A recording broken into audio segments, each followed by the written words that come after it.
How to get LinkedIn profile link for resume. Hey everybody, welcome back to our channel.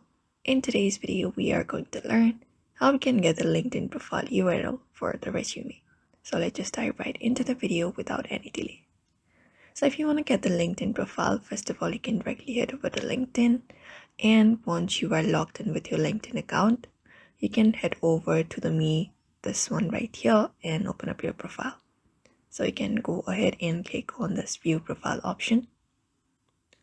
After this opens up in this page, you can easily find this public profile and URL. So all you need to do is go ahead and copy and paste this into your resume. Apart from that, if you want to edit out before pasting it on your resume, you can click on this pen icon and it will lead you to another page which will let you give changes. So you can just make changes, and after that is done, you can just go ahead and copy and paste it, save it, and paste it on your resume. So that is how you get the LinkedIn profile link for resume. So I hope this video was helpful, and thank you for watching this video.